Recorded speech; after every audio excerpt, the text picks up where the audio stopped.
nu mantap kurang mandek ke Allah teh masih kena perhitungan kena be lapar terjadi ke Allah dahaga terjadi ke Allah komo penting kita tahajud tunduk terjadi tahajud masih kena perhitungan jang diri urah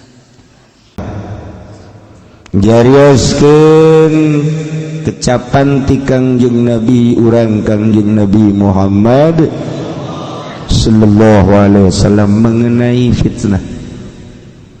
Idza kana khamsun di mana terjadi nulima bakal bukti nulima. Sallallahu alaihi Muhammad sallallahu alaihi wasallam. Di Mekah menuju Madinah 800 km. Ninggalkeun imah demi agama. Ninggalkeun hewan-hewan ternak demi agama. Ninggalkeun perkebunan palawija demi nyalametkeun agama. Berbagai perusahaan di Mekah ditinggalkan demi kemajuan agama. Bahkan nu boga pamajikan teu iman ditinggalkan, nu boga mamang jeung uwa nu teu iman ditinggalkan, nu paling menyentuh hati anak nu teu iman tetep ditinggalkeun pepegatan jeung pamajikan jeung anak demi nyalametkeun agama. Luhur amat eta jelema nyalametkeun agama sampaikeun ka ninggalkeun nagara, ninggalkeun imah tangga, ninggalkeun perusahaan, ninggalkeun berbagai ternak, ninggalkeun anak jeung pamajikan incu, ninggalkeun handetolan hanya semata-mata neangan ridho Allah. Betapa luhurna jelema tandingan tak muhajirin pun. Masya Allah karim. Urang maka karak dek ninggalkeun warung doang yang ngaji mani berat kabina-bina. Bahkan aya nu geus berangkat dikunci kakarake menang 50 meter aya babaturanana nyaritakeun bahwa aya bisnis anyar imah maninggal urang berangkat bae belok kanan nya nu tadi nadek ngaji lah minggu hareup aya keneh urang endap-endapan nu mantap urang mandek ka Allah teh masih kena perhitungan kena be lapar terjadi ka Allah dahaga terjadi ke Allah komo penting kita tahajud tunduk terjadi tahajud masih kena perhitungan jang diri urah deuleu tah sahabat muhajirin eueuh nu di deuleu apakah mau perbekalannya nanti Mekah ke Madinah naon nu dibawa salamet awak geus luar biasa Masya Allah karim luhur amat sahabat muhajirin dipapag ku sahabat Ansor di Madinah diuhwahkeun ku Kangjeng Nabi muhajirin jeung Ansor ulah aya sekat bersih amat eta sahabat Ansor nalika ningali sahabat muhajirin kadeleuna yang boga pamajikan sahabat Ansor nu boga pamajikan dua dipersilakeun ditah milih hayang nu mana. Ya Allah ya Rabbi. Sahabat muhajirin nu ti Mekah ka Madinah kemudian ahlina waktu di Mekah ahli tani sahabat Ansor nyanggakeun ka Kangjeng Nabi pilihkeun hayang belah mana tanahna mangga babar sahabat muhajirin takadina di Mekah pedagang besi nyana yang ngalaksanakeun dagang hayang sabaraha modalna ieu Gusti Rasul coba urang babagi eta indah jasa urang mun ngadenge sahabat muhajirin jeung sahabat Ansor kerjasama lu di dieu hanya ridho Allah subhanahu wa ta'ala dunia sakedeung di dunia nu mantak surga pinuh ku sahabat muhajirin sahabat ansor bakal di surga teh ambalayah teh sahabat-sahabat eta. Ketika Kangjeng Nabi diudag-udag ku musyrikin Quraisy di Mekah, sambut ku orang Madinah dengan bahasa nu diabadikeun datang ka ayeuna, tala'al badru alaina min saniyatil wada'i wajaba syukru alaina mada'a lillahi da'i ayyuhal mab'utsu fina jitabil amil muta'i. Masyaallah, kun syafi'i ya habibi yaumal hasyi wal jima'. Datang ka ayeuna diabadikeun urang nyambut panganten, tala'al badru alaina min saniyatil wada. Anggap panganten Kangjeng Nabi dihormat deres panganten mah ditolaalan ge. DPR tukang korupsi, tala'al badru mal kebal dek gugaledeg ge. Ulah sok ditolaalan kos sekarang itu mah. Masya Allah. Ulah terido aing mah.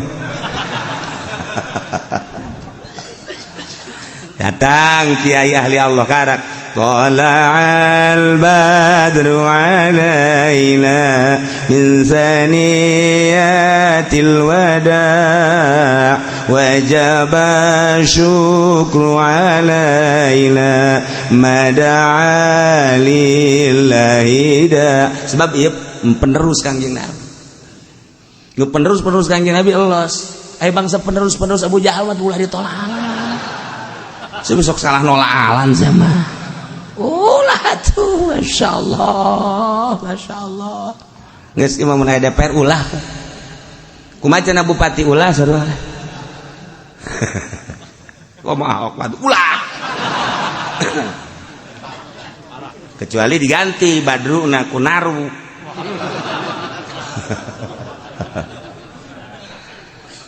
Ayolah Kangjeng Nabi di Madinah disambut. Dikacaritakeun taun kahiji heulanan lantaran ieu mah patali jeung ayat tahun kedua. Tahun kedua ialah turun surat Al-Anfal di Madinah mengenai tentang ghanimah, jarahan-jarahan perang. Kangjeng ningkatkeun perjuangan melalui perang lantaran geus teu bisa ku musyawarah, teu bisa ku komunikasi. Mulai tina bisik-bisikan door to door dari rumah ke rumah. Terus dizahirkeun mulai ti kerumunan-kerumunan. Terus Kangjeng ngazahirkeun dakwah sampai Kangjeng Nabi diusir di Mekah ke Madinah. Ini adalah tentang dakwah Islamiyah. Selamat Kangjeng ke Madinah. Diikuti ku Sayyidina Abu Bakar Siddiq radhiyallahu anhu, menyusul beberapa tokoh-tokoh Islam ke Madinah. Tahun kedua Kangjeng Nabi mulai menghadapi serangan-serangan Quraisy. Perekonomian saat eta terjepit di Madinah sebab pembekotan ti Abu Jahal. Tidak boleh ada pedagang yang masuk Madinah, embargo besar-besaran. Seluruh pedagang Mekah yang lewat ke Suriah tidak boleh mampir di Madinah. Apabila ayah pedagang nu mampir di Madinah, engke ku Abu Jahal bakal disiksa habis-habisan. Pembekotan Madinah, pengembargoan Madinah anu luar biasa. Dagang orang Madinah keluar teu diterima, orang luar masuk ke dalam teu diterima, saaya-aya di Madinah. Ternyata horengan embargo teh lain zaman ayeuna bae di zaman modern. Baheula pengembargoan luar biasa. nu matak di negara Indonesia mah diembargo ku Amerika, diembargo ku Belanda baheula, diembargo ku Inggris baheula, tara renang sebab subur luar biasa. Sabara puluh tahun negara orang diembargo, tenang. Nu mantak di urang baheula aya ngadahar boborosan, diembargo kan. Humut di dahar, humut ngeunah. Embargo. Kacecenet dilebok urang baheula. Kalataran diembargo kan baheula teh. Cecenet di dahar, boros pandan kurang di dahar, suag di dahar kurang. Aya nu kasalahan pajar suag badur ge di dahar bae. Mabok pan ka dituna. Geus bugu hui-hui ketela dan lain sebagai mata majang ngeunah ieu. Berbagai-bagai boborosan jeung jajadian di dahar. Embargo kan baheula teh. Tapi teger di Indonesia mas sebab subur. Iran diembargo ke Amerika, tetap teger. Lamun negara-negara lain diembargo, Amerika misalnya diembargo ke negara luar, nanaonan. Arab bae diembargo nanaonan. Naon tuh di Arab. Namun diembargo atuh deuk gadahar naon nya? Nyedotan minyak. Di Indonesia, war Indonesia ada di Indonesia mah wani namun perang. Jeung mana bae wani lain masalah wani bisa menandingi senjata lain. Paling diembargo. Daharna geus terbiasa orang Indonesia memakai umutan. Make boborosan. Loba kene di urang mah. Cente di dahar. Di urang baheula teh cecedet di dahar. Terong di dahar. Aya anu terong eta teh lain nu terong biasa naon karang-karangna. Katokak di dahar. Di tahun eta. Hah? Kata kabeh di dahar eta teh. Diasa-asa heula ku kolot urang. Coba ieu ngeunah teh. Woi, dak ngeunah dak. Nah, dahar ku kabehan. Aya teh nu saurang nu ngorbankeun aing mah paelos ye. Di dahar ieu. Eta teh kos kitu gara keur diembargo. Tanggal kalapa tuar, aya humutna dahar ku urang. Kasabut-sabut kalapa manis kanyahoan ngeunahna. Kalapa manis tuar cokot eta da eta masyaallah sabutna bae ngeunah luar biasa sabut. Kudu nyaho budak wari. Baru nyaho tuh. Baheula loba nu mabok badur pajar sueg. Ya Allah, gadung eta nyahona gadung ngeunah teh zaman diembargo urang. Ngeunah kanyahoan geus tah. Eta di urang. Madinah diembargo saya aya. Subur mah subur tapi kan perekonomian teh kan ngan saukur di Madinah. Masya Allah. Ketika aya kabar Abu Sufyan ke Mekah beserta 40 personil lewat membawa dagangan ke Suriah, Kangjeng Nabi ngintip mendengarkan suara. Ternyata suara Abu Sufyan membawa barang-barang dagangan untuk kemajuan Mekah di tangan Abu Sufyan dan rekan. Perdagangan Mekah anu muncara kuari ngalanjutkeun ekspor imporna adalah Abu Sufyan dan rekan. Ketika Abu Sufyan membawa barang dagangan begitu banyak, dipimpin oleh 40 personil pemimpinnya adalah Abu Sufyan. Tidinya malaikat Jibril ngabejaan ka Kangjeng Nabi ya Muhammad. Abu Sufyan beserta rekan sebanyak 40 membawa barang dagangan anu memang dengan perdagangan ieu Mekah bakal maju. Dengan kemajuan Mekah perekonomian maju, perpolitikan akan tambah dahsyat kemajuanana. Andai kata perekonomian jeung perpolitikan Mekah maju, persenjataan makin meludak. Dengan persenjataan anu komplit, persenjataan anu mutakhir, maka ulah harap bahwa nyana aman tetap bakal nyerang ke Madinah. Dengan demikian cek malaikat Jibril instruksi ti Allah hadang Abu Sufyan. Langsung Kangjeng Nabi menginstruksikan kepada sahabat. Pada saat eta adalah tanggal 3 Ramadan tahun kedua Hijriah. Encan aya instruksi puasa. Wahai para sahabat, kapilah-kapilah Mekah nukuari berada di Suriah, 1 hari kemudian akan datang lewat Madinah. Harap hadang ku urang. 1, untuk mematahkan perjuangan Mekah, penyerangan terhadap Madinah. 2, andai kata urang bisa ngahadang, maka barang-barang ku urang bisa dibawa ke Madinah untuk dibagikan, menjadi makmur Madinah. Nu jelas perekonomian Mekah bakal merosot, otomatis dengan kemerosotan perekonomian perpolitikan bakal merosot. Kumaha sahabat? Siap. Cek sahabat. Di sisi lain sahabat siap, tetapi di lain sisi sahabat aya nu teu siap. Sebab ketesiapanana pembagianana ieu adalah rata. Para kaum muda menginginkan geus betu bagikeun ka kaum muda. Ja orang tua mah anu nungguan di Madinah teu milu ulah di bagian. Tetapi Kangjeng Nabi lain kitu, sebab ieu adalah instruksi ti Allah. Nu mantak Al-Anfal mah serahkeun lillahi war rasul. Tetapi akhirnya tetap siap menghadang kafilah Abu Sufyan. Sebanyak 313 personil berangkat menghadang 40 personil Mekah. Lantaran memang tiba heula ge make mata-mata.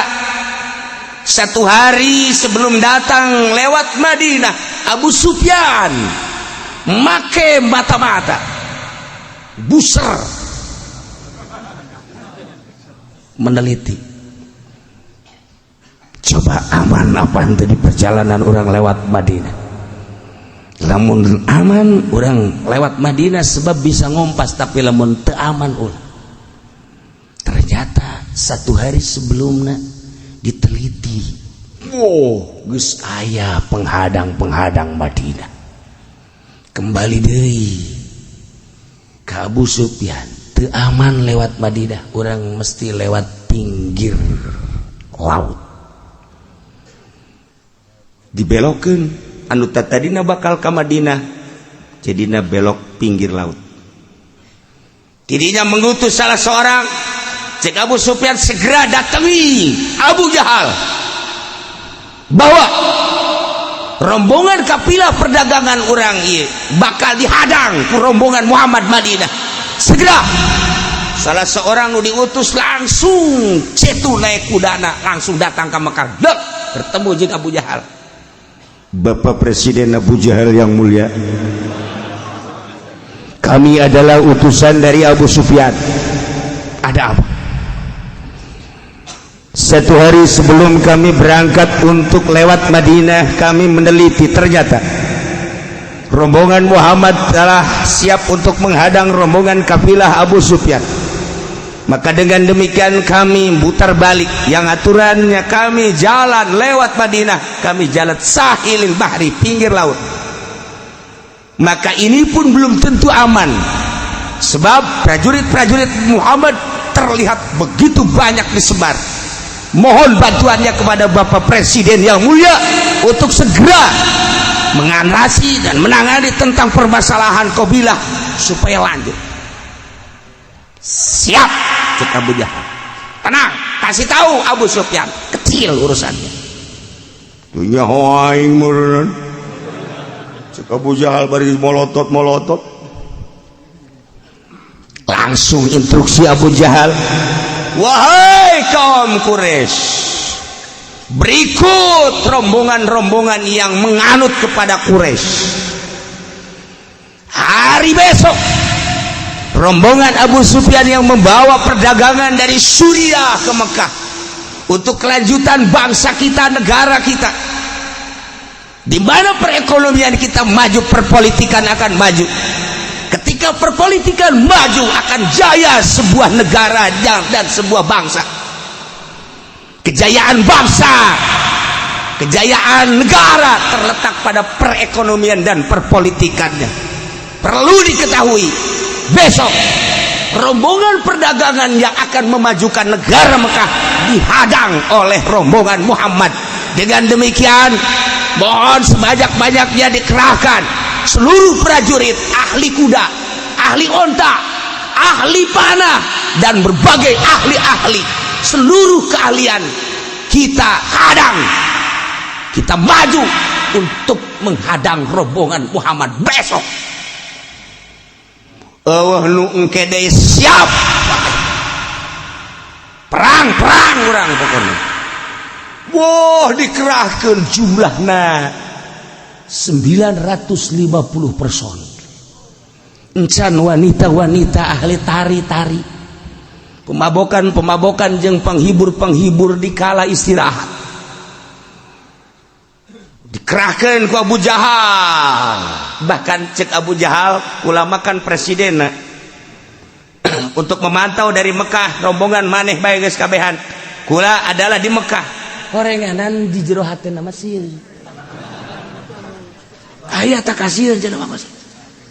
Tetapi kulantaran langsung didatangan deui kami tanpa dipimpin ku presiden. Asana kurang haneuteun ieu perjuangan. Lantaran ngaran-ngaran sesepuh atuh kumaha. Tetep bae ieu mah kudu make sesepuh. Beuh kami atuh pareumeuh obor sesepuh mah bisa acak-acakan. Geus pokona mama mah nu penting mah ngahaneut-haneut. Aduh ieu mama Abu Jahal paharai. Kulantaran didongkel ti sisi ti gigir siap Abu Jahal. Berangkat 950 personil ahli penunggang kuda, ahli penunggang onta, ahli pemanah, dan ahli segala rupa dikerahkan sebanyak 950 personil ahli perang. Berangkat. Ternyata rombongan Abu Sufyan belok kiri. Nu tadina deuk lewat Madinah, nyana lewat Mekah, lewat pinggir laut. Aman. Keamanan rombongan Abu Sufyan terketahui oleh Kangjeng Nabi. Malaikat Jibril turun deui. Cik malaikat Jibril Muhammad, rombongan Abu Sufyan telah selamat memasuki Mekah. Tetapi rombongan Abu Jahal menghadap. Sekarang telah ada di Badar. Cekang Nabi sabaraha jumlahna? Jumlah 950. Rombongan kubu kaula 313. Ulah sieun Muhammad. Bantuan kemenangan geus dijelaskeun ku Gusti Allah. Saeutik personil tapi perang bakal menang. Wah, mesti ngabejaan ku malaikat Jibril tuh ngeunah. Urang lamun perang kos kitu mantap atuh. Atuban urang mah nu ngabejaan hansip. Ya. Teu aku nu ngabejaan hansip mah. Kangjeng Nabi langsung pidato. Wahai para sahabat-sahabat, perlu diketahui rombongan Abu Sufyan telah selamat mendatangi Mekah. Tetapi sekarang ada yang lebih dahsyat lagi. Per hari ini rombongan Abu Jahal telah membawa personil perangnya sebanyak-banyaknya. Dengan demikian pilih di antara dua. Satu, urang dek menghadang kapilah perdagangan, menang urang mahmur. Kedua adalah perang. Kumaha ieu urang kesiapan anak? Apakah cukup menghadang kapilah perdagangan atau lanjut perang? Kabeh bersuara Muhammad, ulah sembarangan. Urang awalna ge neuk menghadang kapilah perdagangan untuk memutuskan perekonomian Mekah. Jeung lamun ku urang beunang kapan perekonomian Madinah ku urang bisa terangkat.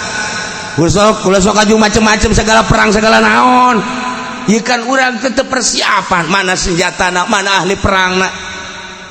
nanya deui ka ieu kitu keneh nanya deui ka ieu kitu keneh Kangjeng Nabi langsung tungkul begitu tungkul cek sina Abu Bakar Siddiq ya Muhammad instruksikan kumaha anjeun Muhammad andai kata memang instruksi perang kami moal mundur saeutik pun lamun bener-bener instruksi ti Gusti Allah kamana bae berangkat kami siap bororah untuk menghadapi musuh di darat andai kata kita silem ka laut kami siap untuk turut untuk silem babarengan eta Abu Bakar Siddiq kan ngeunah henteu urang mun kos kitu teh jadi hate teh asalna gede coba urang deuk berangkat tengah peuting jeung murid-murid urang misalnya ya kumaha ieu urang menghadapi kuburan sedangkan dirinya jelas-jelas sok loba kuntilanak cak santri urang ngariung lah ulah sok nyieun kacau kiai sapira urang rek ngariung doang maning balik kan ceut urusan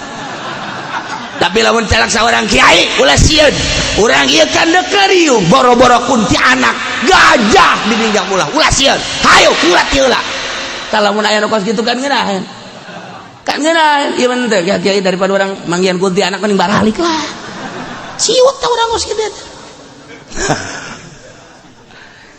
teh ya Sidra Abu Bakar Siddiq masyaallah luar biasa keistimewaan nyalina kagagahan nyalina teu aya mundur saeutik-eutik acan masyaallah karim kitu kene Miqdad bin Amrin imdi kama amarakallah langsungkan sebagaimana petunjuk Allah jeung perintah Allah fa ana ma'aka haitsu ma ahbabta kaulah berangkat babarengan jeung anjeun Muhammad cak Miqdad bin Amrin naon ku anjeun diharapkeun jeung dipikaresep silakan la naqulu laka kama qalat banu Israil li Musa kami moal ngomong ke anjeun Muhammad sakumaha kaum Bani Israel ngomong ke Kangjeng Nabi Musa kaum Bani Israel mah ngomong ke Kangjeng Nabi Musa na idhab anta wa rabbuka faqatila inna haula qa'idun Muhammad Musa maneh berangkat jeung pangeran maneh perang duaan bae kami bade di dieu bae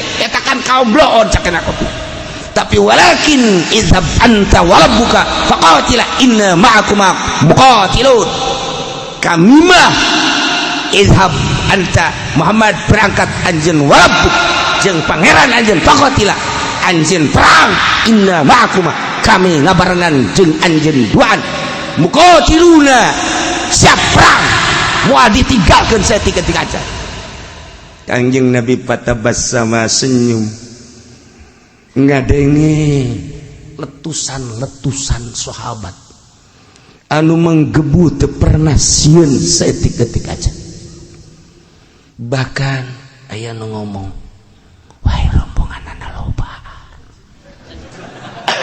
urang mah saeutika ulah sieun ku rombongan lobaan ge ari nyalina jadi cewek baheuna naonan urang saeutika tapi nyali lalaki ketika urang sieun cekel pler aya sekian tahun lamun urang nyekel peler haju eueuh sekian berarti urang jadi cewek sahabat teh sararieu masyaallah kan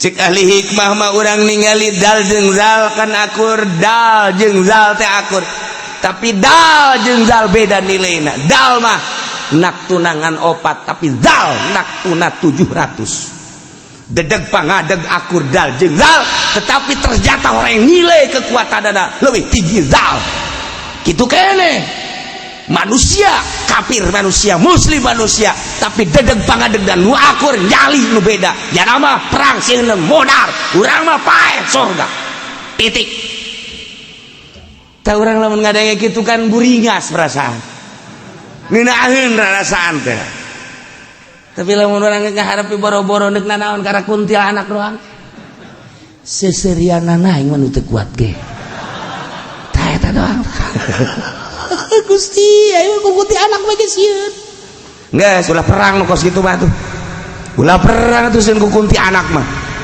masyaallah karim ieu sahabat-sahabat Kangjeng Nabi luar biasa eueuh sieun saeutik-eutik acan di antarana deui aya nu berbahasa tinggi sahabat. Jeung sahabat law istaradta bila hadzal bahra, lamun anjeun mengarungi lautan fatuh, kami ge siap untuk mengarungi lautan. Bakhadnahum ma taqallafa minna ahadun, moal aya nu tinggalun saurang-urang oca. Wa ma nakrahu an tabkiya bina atuana. Kasihan kami menghadapi musuh, siap dikira habae. Wa inna la sabru innal haram, siap. La'alla Allah yurika minna ma takarra bihi ainu, pasirna berangkat ayo ala barakatillah. Kangjeng Nabi ngadenge kitu kan mantep luar biasa. Maka rombongan Abu Jahal sebanyak 950 dengan persenjataan anu komplit mutahir. Rombongan Kangjeng Nabi hanya 313 berangkat menghadap Badar. Nu tatadina sahabat aya nu siap aya nu henteu. Lantaran nu matak teu siap teh lain sieun ka musuh, teu aya persiapan perang. Perang teh agapan lain lalagaan, kudu make persiapan perbekalan di antara panah tameng jeung sajabana kudu siap. Sementara ieu mah pantatadina gendek ngahadang kopi lah, tapi ternyata dibilukeun ku Kangjeng Nabi dengan sigap singkat mendadak tanpa pulang deui ke Madinah. Persiapan kurang, tetapi Kangjeng Nabi terus menginginkan perang. Sahabat sebagian aya numrod, padahal geus dijelaskeun ku Kangjeng Nabi, ialah turun ayat kama akhrajaka rabbuka min baitika bil haqq wa inna fariqam minal mu'minina lakarihun. Wallahu a'lamu bimaradi sakumaha ngaluarkeun ka anjeun Muhammad rabbuka pangeran anjeun titah kaluar min baitika ti imah anjeun Madinah, bahkan ti nagara Madinah bil haqqi kalawan kabeneran. Bari jeung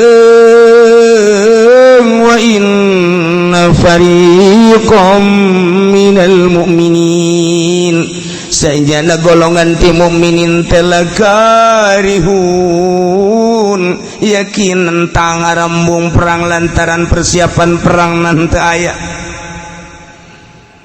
Ialah instruksi Kangjeng Nabi anu henteu kaluar ti wahyu ti Gusti Allah. Malaikat Jibril 2 kali datang pertama nyaritakeun tentang penghadangan kafilah, datang kedua kali titah berhadapan jeung prajurit anu gede.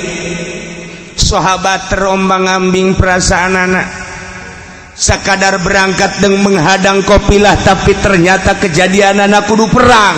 Iyalah wa inna fariqam minal mu'minina lakarihun, sanyana sebagian golongan mukminin teh embungeun perang teh lain sieun, tapi horenganan ieu perang teh mengandung resiko anu tinggi.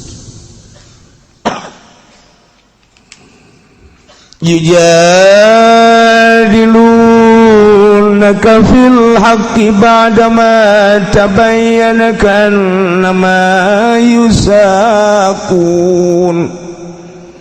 Yujadilunaka nentang para farikon sebagian sahabat Kanjeng Muhammad fil haqqi dina kebenaran perang badama tabayyana sabada jelas instruksi ti Gusti Allah tentang perang. Sahabat nentang ka'annama yusaquna ilal maut, seakan-akan yana digiring kana maut, dibayangkeun ku urang Abu Jahal beserta prajurit dengan perlengkapan anu mutakhir, lengkap toharat. Kejituan nana dina perang teges terketahui lantaran kapan balad-balad nyana waktu keur di Mekah, sementara mukminin hanya sekedar mau perlengkapan pedang doang. Sapira dek menghadang kafilah, ka'annama yusakuna ilal maut, seakan-akan digiring ke paeh.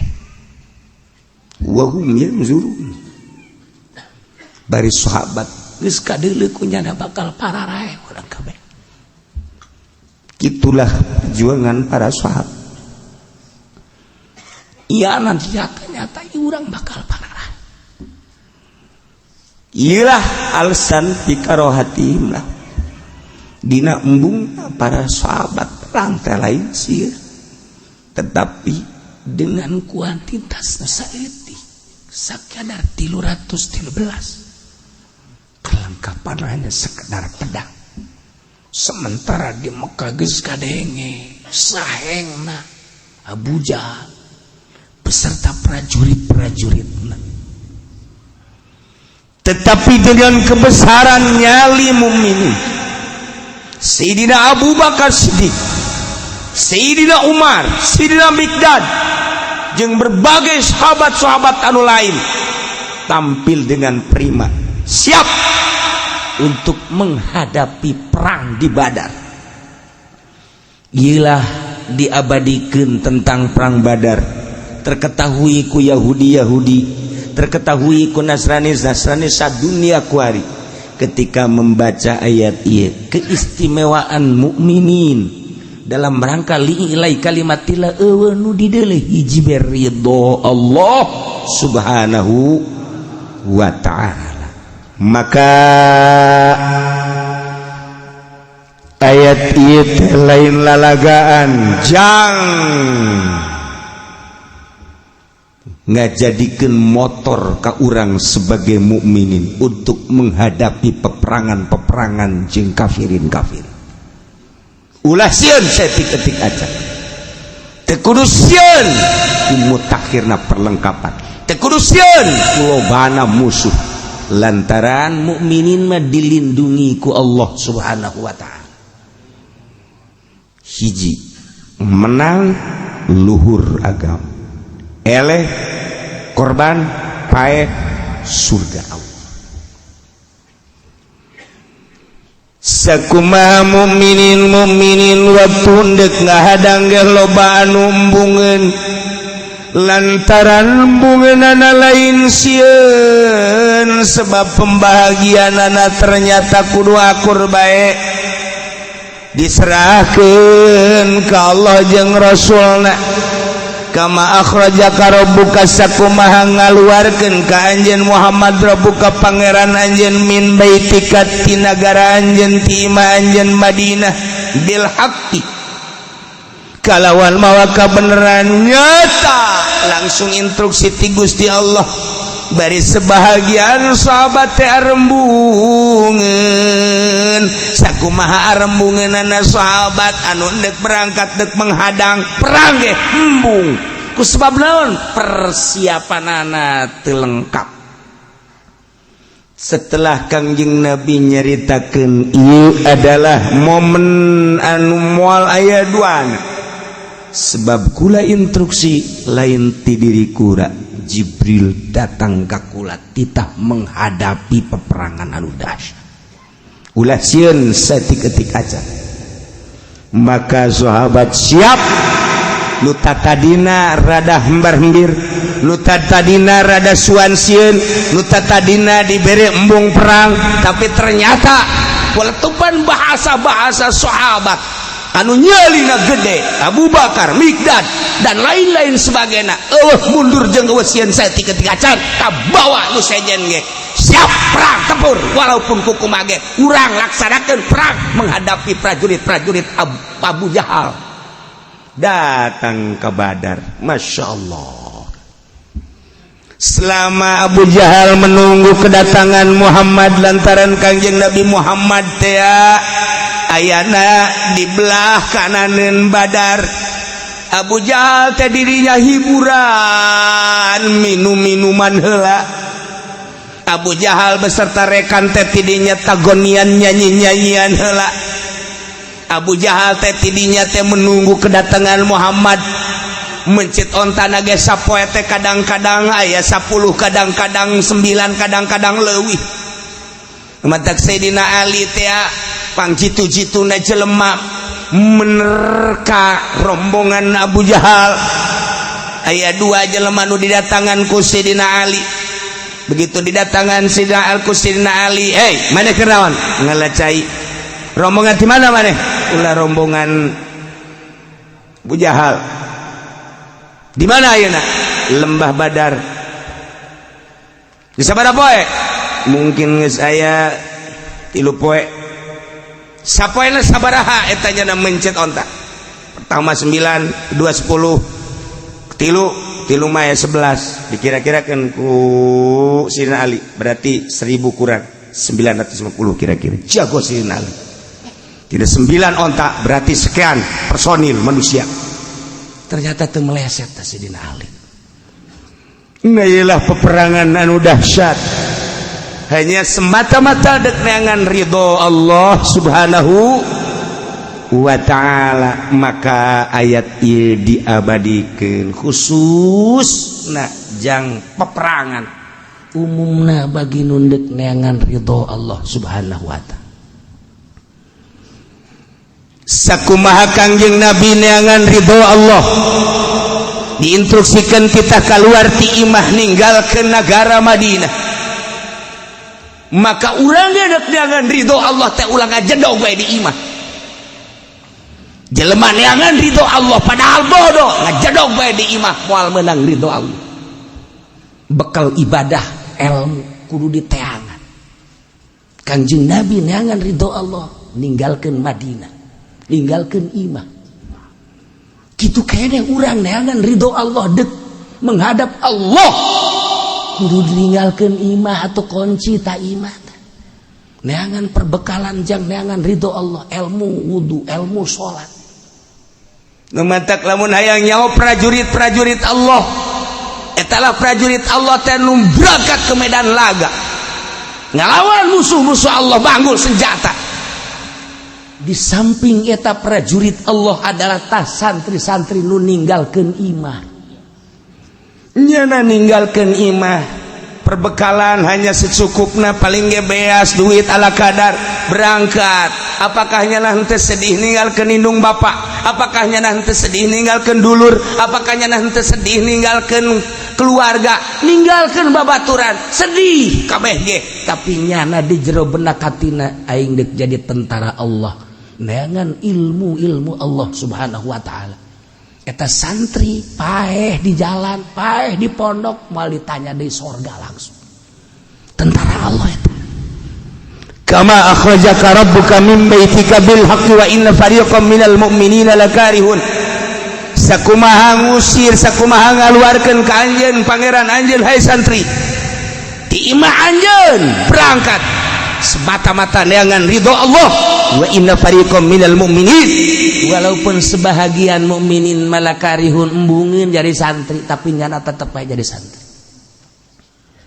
Yujadilunaka fil haqqi, dibantah ke sebagian rombongan manusia dalam kebenaran. Ba'da mata bayana, setelah nyata-nyata bahwa mondok tenang neangan ridho Allah, ka'annama yusakuna ilal maut, seakan-akan nyana teh digiring ka pae sapira santri.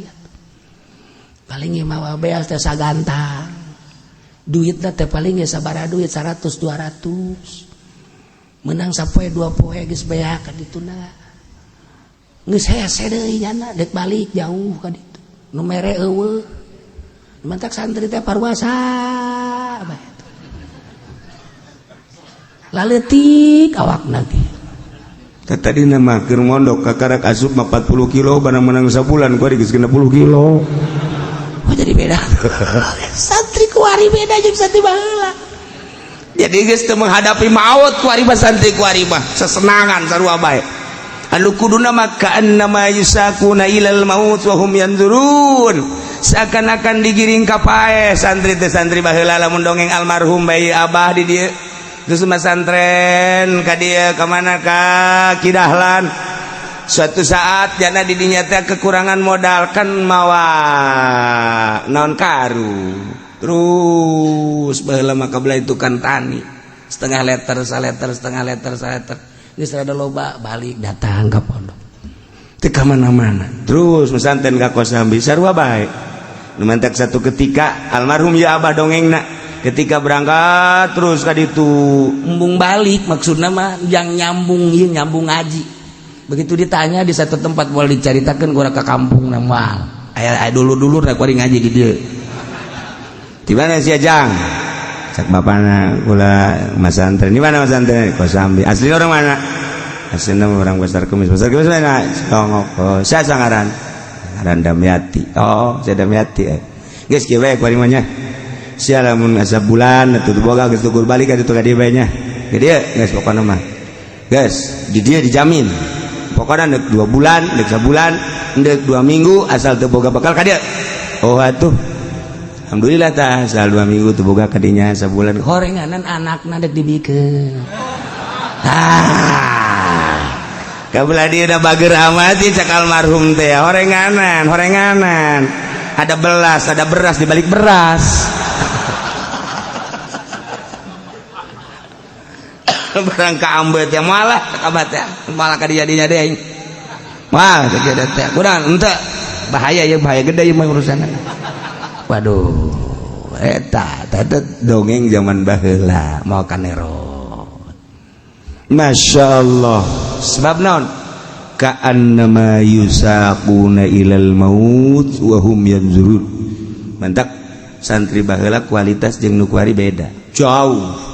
Baheula ngaji teh ngaji babakalan saaya-aya kuari mah asal bu duit aya keneh balik bah ya naon ieu naon teh ieu naon ieu atuh kampak tah mah ya ieu lamun teh dibere duit rada gede ya katarang abah ieu atuh sia nu matak di pondok ke dia sia teh ulah kos kitu teu bisa bah mondok tapi emang urusan lain deui bah ieu emang si ayang naon HP manyar HP aduh santri kuari mau kos karar itu nomor kahiji nyaritakeun indit Kangjeng Nabi ti nagara Madinah beserta para sahabat hendak perang ngaluhurkeun agama Allah menghadapi musuh-musuh Allah. Nomor kaduana santri anu kudu kaluar ti lemburna masing-masing dek neangan ilmu-ilmu Allah jangan luhurkeun ngajungjung agama Allah. Nomor katiluna urang ibadah ka Gusti Allah teh kudu bisa kaluar ti nagara urang teh awak urang teh loba kabutuh dahar jeung nginum sare jeung jima eta teh nagara urang lamun ibadah teh ngajujurung awak bae atuh kitu bae isuk dahar ke sore dahar kitu kene nginum deui ke ngarokok terus bae sare kabelah dituna atuh teh yang boga pemajikan moal jadi wali ibadah aya di nagara urang bae mah urang kudu kaluar di nagara urang nagara perwatakan awak urang mata teh ngabogaan perwatakan urang kudu kaluar tina perwatakan nagara mata celi urang teh ngabogaan perwatakan urang kudu kaluar tina nagara perwatakan celi urang teh kudu boga kudu naon sungut urang teh ngabogaan perwatakan hayang nu ladat-ladat urang kudu kaluar tina perwatakan nagara sungut nu ladat-ladat kitu kene beteung kitu kene dubur kitu kene zakar. Lamun urang can bisa keluar tina nagara perwatakan urang moal jadi arif billah moal jadi wali Allah ana moal jadi wali Allah urang jadi jelema biasa lumrahna biasa jelema sedangkan moal jadikan panutan ku Gusti Allah hiji jelema sanajan udang-udangna gede jubah nangangsar moal dijadikan panutan ku Gusti Allah sanajan ilmu tafsirna hebat sanajan ilmu fikih peserta ilmu fikih usul fikihna hebat ilmu alatna hebat mencakup 12 pandi dirina tapi lamun di jero hatena masih kene aya luar daripada Allah moal dijadikan panutan ku Gusti Allah janji Gusti Allah moal ngajadikeun imam ka hiji jelema nu di jero hatena acak-acakan salian ti Allah aya di jero hatena mau jadikan imam kajen kukumaha ge tama geus janji Allah nu bakal dijadikan imam nu pinter nu di jero hatena eueuh nanaona urang mah kapan lamun leuleuh gudang teh poara jasa boy tadi gudang macem-macem orenganan urang mah teu pernah ngaragap diri di hate urang leuwih tibatan gudang barang macem-macem jadikeun gudang mah tuh bangunan jadikeun gudang mah tuh bangunan ulah jero kolbu dijadikeun bangunan dijadikeun gudang mobil aya di kolbu motor aya di kolbu jabatan aya di kolbu tahta aya di kolbu wanita aya di kolbu pas sedak-sedak di jero kolbu orang orenganan kolbu urang teh jadi gudang segala rupa moal dijadikeun imam moal dijadikeun panutan jelema nu jero kolbuna loba macem-macem barang-barang dunia. Ialah satu ayat kama akhrajaka rabbuka min baitika bil haqqi wa inna fariqam minal mu'minina lakarihun diturunkeun tahun kedua Ramadan Hijriah jang perang ngalawan musuh Allah dijadikeun ku ahli suluk jang paranti neangan ridho Allah dijadikan ku ahli hakikat sebagai keluar ti negara sorangan awak urang teh negara urang satungtung urang teu kaluar ti negara urang moal jadi arif billah kitulah para jamaah kaum muslimin wal muslimat rahimakumullah ternyata lu paling berat adalah ngalawan nafsu nu gede di awak urang teu eureun urang perang Badar makin nu bakal dilanjutkan ieu aya waktuna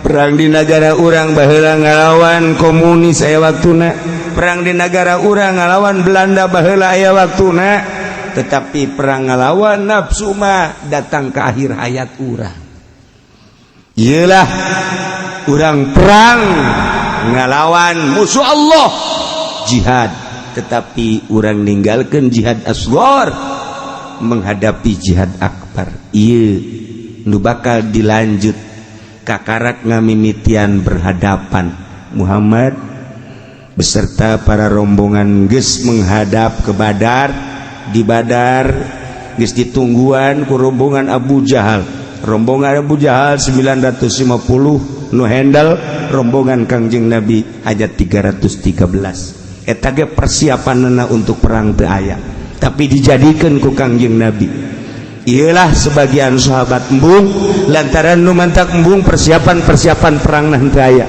tapi ketika ngadenge rombongan Kangjeng Nabi anu nyalina benar-benar nyali Allah nyalina benar-benar nyali lelaki kabawa ku nyali tersebut nu lainnya siap kos gitulah sejarah perang Badar kakarak datang ka yujadilunaka fil haqqi ba'da ma tabayyana ka'annama yusakuna ilal maut wa hum yanzurun wa idh ya'idukumullahu ihda ta'ifatain wallahu a'lam bissawab.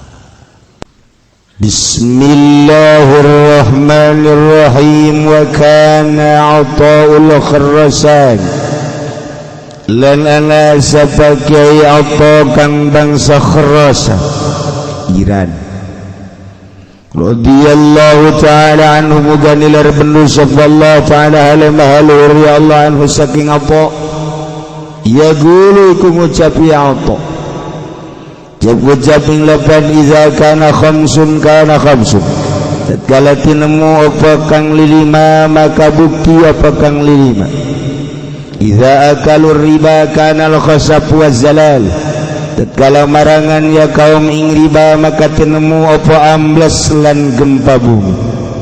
Wa idza jara al-hukamu qahatal matar, lan tatkala lacut sapa pirang-pirang hakim maka qahatal matar, maka katahan apa udan. Wa idza dhahara az-zina wa 'alanu bihi kana al-maut, dan tatkala lahir apa zina lan ngalahirkeun ya kaum bihi kalawan zina kana al-maut, maka tinemu apa maut. Wa kasaru fil nas lan akhiya wa kasura lan akhiya maut ing dalam manusia. Wa idza muni'atiz zakat halakatil masyah, lan tatkala dan cegah apa zakat maka rusak apa ingon-ingon. Wa idza ta'ada 'ala ahli dhimma kanatid daulat, lan tatkala ngaliwatan batas yasiwa 'ala ahli dhimma ing atas ahli dhimma kanatid daulatu maka tinemu apa kakawasan ahli dhimma. Cek Kiai Atha Al-Khrasan radhiyallahu ta'ala jarioskeun kecapan ti Kangjeng Nabi urang Kangjeng Nabi Muhammad sallallahu alaihi wasallam mengenai fitnah. Idza kana khamsun di mana terjadi nulima bakal bukti nulima. Hiji idza akalur riba, di mana kaum loba ngadahar barang riba maka bakal terjadilah ambles bumi jeung gempa-gempa bumi. Kuari mana nu teu riba, urang kuari dagang nyokot duit di bank make bunga riba. Urang kuari melim kendaraan melalui bank make bunga tetap riba. Deposito urang di bank diarahan ku urang bunga-bunga na tai-tai riba. Masalah naon kuari nu ribaan urang meuli imah kreditan riba, kendaraan kredit riba, urang dagang disuplai aya bungaan tetap riba.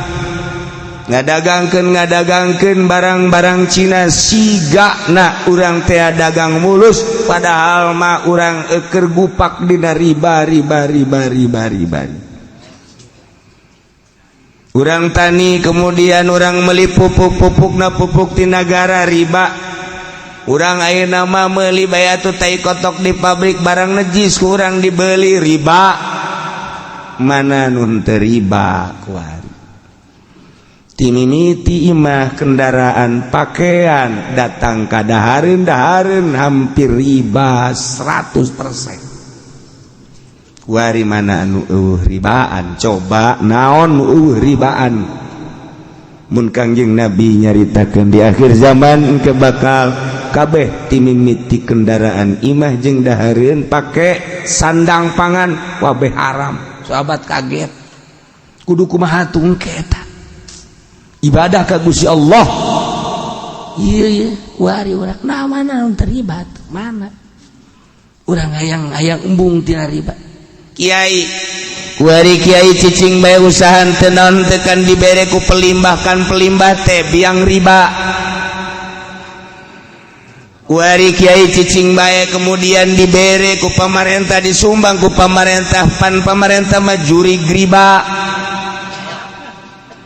Urang dibere kuari ku petani rada deureus, petanina anu bisa mah rada deureus, tapi petani kapan ai petani gede mah surubukna dan lain sebagainya geus riba malulu urang dibere ka kiai-kiai nu cicing bae nyesep kana urusan riba.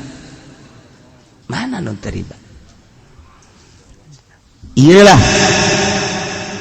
ketika kaum-kaum manusia ngadahar barang riba, tunggu bakal terjadi khasab wa zalal, gempa-gempa, ambles-ambles.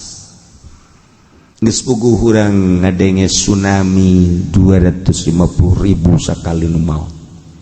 Pada geus teu kacaritakeun sabaraha puluh ribu nu maot datang ka teu kanyahoan kuburanan. Di Sukabumi di Cianjur ambles hese dicokotna deui. Tsunami Pangandaran sabaraha ribu manusia.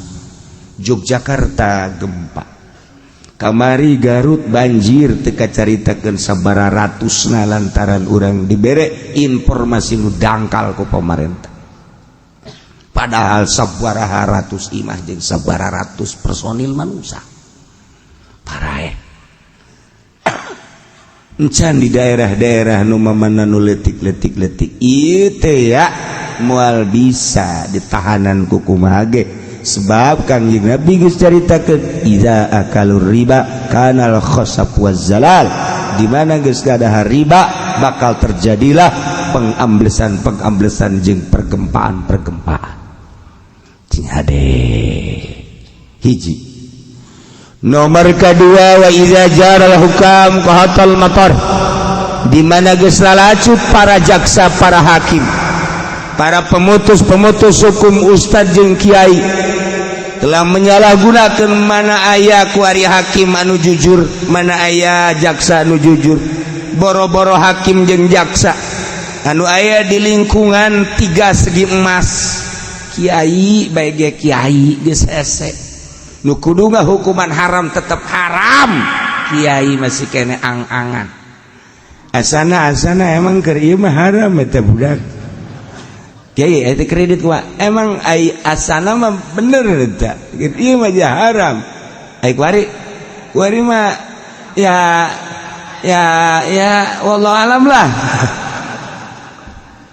Baheula sepakat boga bang haram tapi kitabna eta keneh, masalahna eta keneh.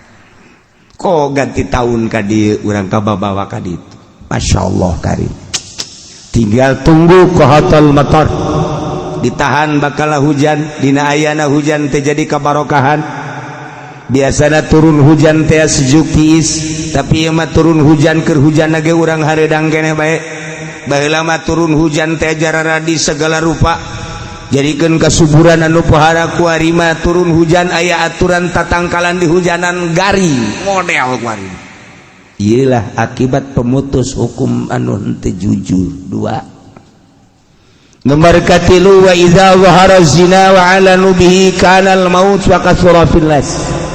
Di mana-mana lahir zina bahkan kaum teh geus ngalahirkeun nembrakeun kana zina, maka bakal kapanggih engke di kaum paeh jeung loba parareh ngadadak.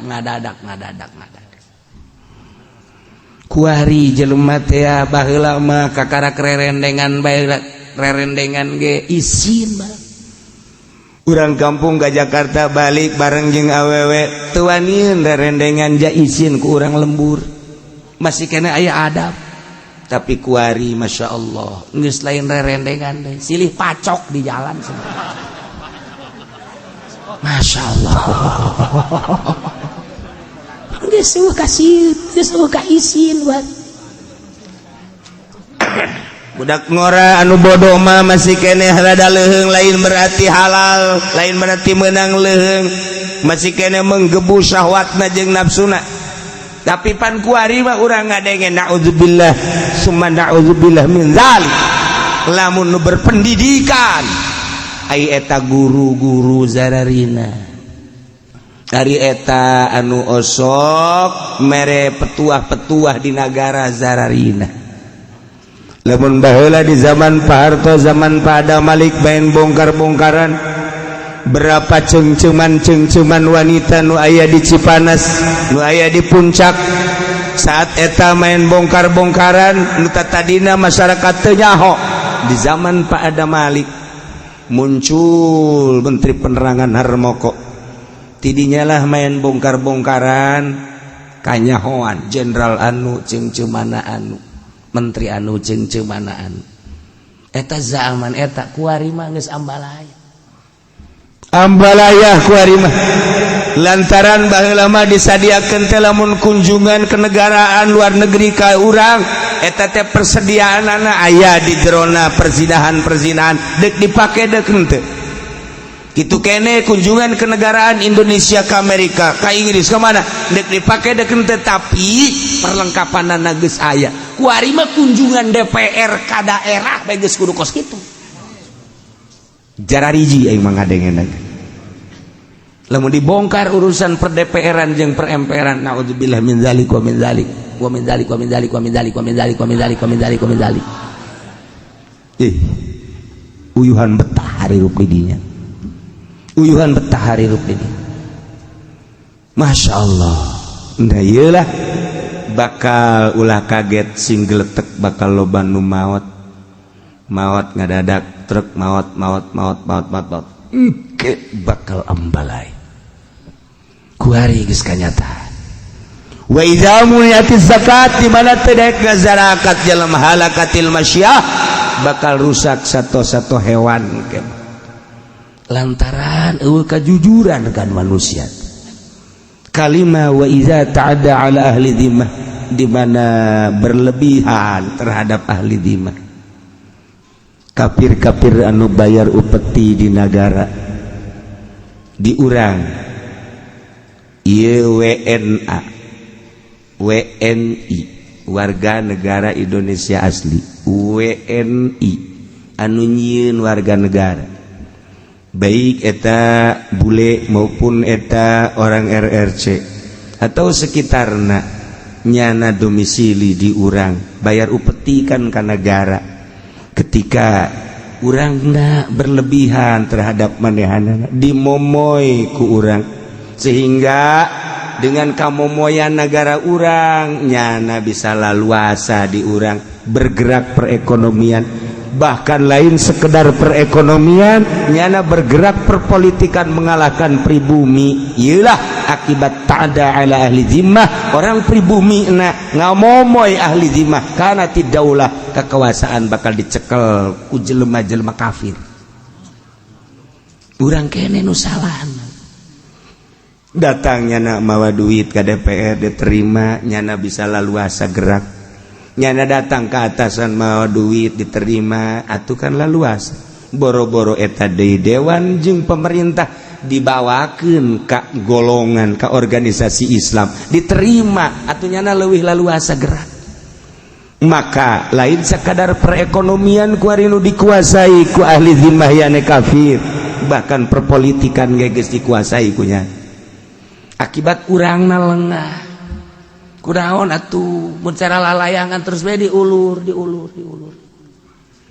hanya sekedar sebuah kendaraan hanya sekedar sebuah penghargaan hanya sekedar sebuah dunia tapi acak-acakan makan kabehan iyalah lamun jelema geus berlebihan terhadap ahli zimmah yakni kafir-kafir kana tidaulah bakal ayalah kekuasaan dikuasai ku kafir baheula mah masih kene terpimpin di zaman Pak Harto teu bisa gerak nyana silakan perekonomian gerak hanya sebatas ekonomi tetapi aya aturan-aturan main setelah dibuka blak kuari geus bararuncul kafir-kafir nu jadi bupati jadi gubernur urang geus teu berdaya kuari akibat urangna keneh lunak ku dunia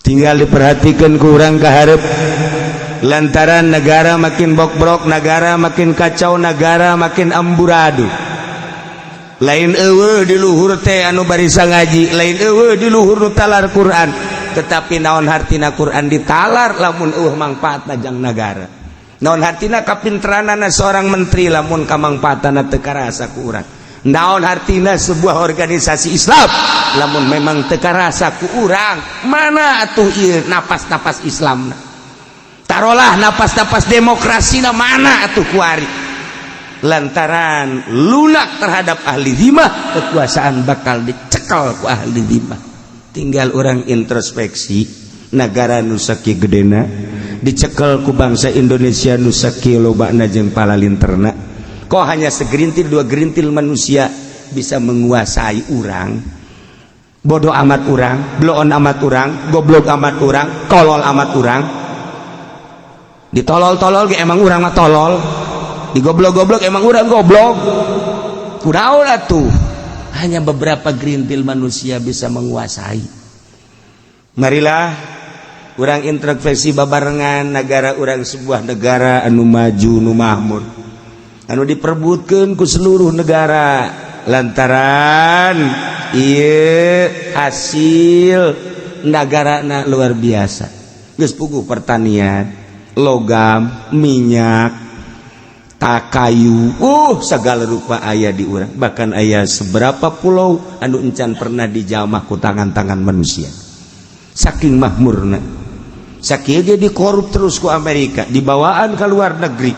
Lain bae Amerika, bahkan negara-negara lain mawaan hasil-hasil bumi, tetapi henteu pernah kadenge di urang kalaparan.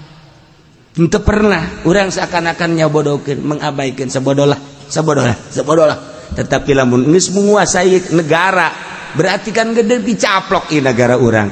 Urang berpikir, nah iyalah wa iza ta'adda ala ahli zimmah kanatid daulah. Sekangjing Nabi di mana dibere embar jelema geus sumuhun dauh berlebihan terhadap ahli zimmah sehingga urang teh bertekuk lutut, kanatid daulah, kekuasaan bakal dicekel ku ahli zimmah. Na'udzubillah min zalik wa min zalik.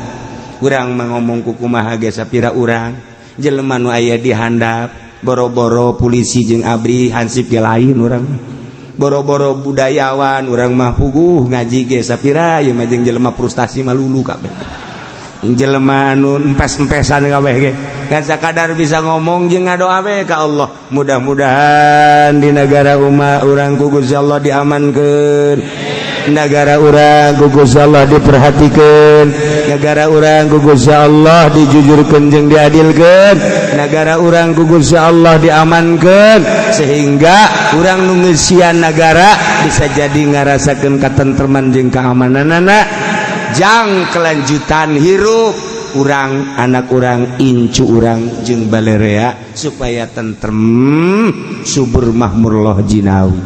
Bi barakati ummil Quran al-Fatihah. Bismillahirrahmanirrahim. Alhamdulillahirabbil alamin. Arrahmanirrahim. Maliki yaumiddin. Iyyaka na'budu wa iyyaka nasta'in. Ihdinas siratal mustaqim. Siratal ladzina an'amta 'alaihim ghairil maghdubi 'alaihim waladdallin.